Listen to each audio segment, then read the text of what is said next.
How has your character changed since the last time we saw him? My character, Din Djarin, the Mandalorian, has changed significantly in that he, since we last saw him, has adopted Grogu officially as his son under the Mandalorian Creed, and now goes on these missions with Grogu together. No matter the time, no matter the place, they are side by side. And I think that part of it really has to do with something kind of deep and human, that he knows that Grogu will outlive him, and he wants to teach him everything that he can so that he knows that he'll be protected.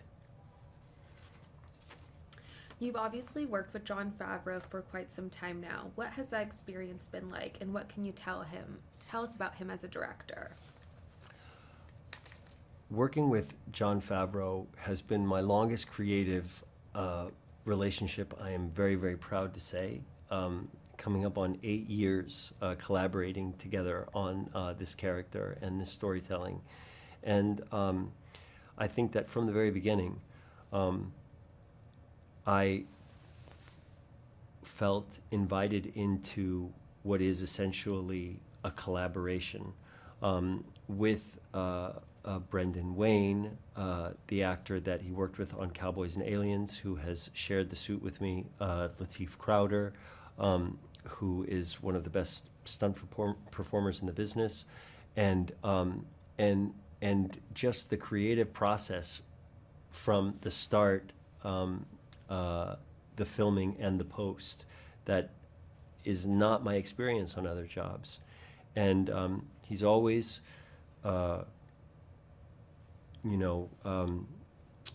given me that sort of gift of collaboration and authorship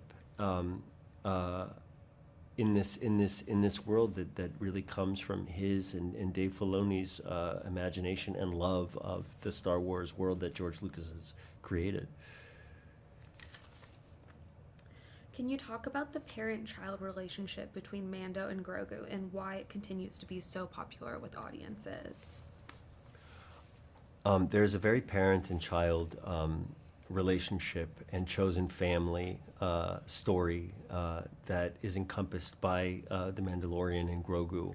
And I think it's fascinating to see a familiar but new kind of creature of Star Wars that has captured everyone's hearts in the character of Grogu, and this armored from head to toe bounty hunter whose intimidating presence is breathtaking just by silhouette.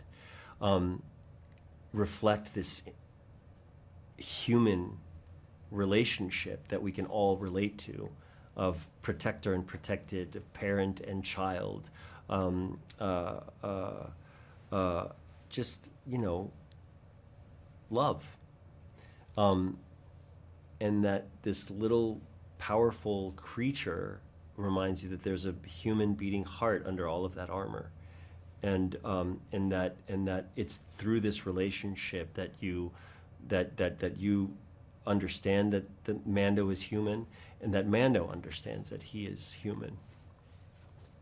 And last question, this is the first new Star Wars film in 7 years. Did you ever think that these characters would make it to the big screen? I always hoped that these characters would make it to the big screen, secretly at first, and then I started to kind of drop it out loud in press interviews, simply because the earliest memories I have of going to the movies is seeing Star Wars.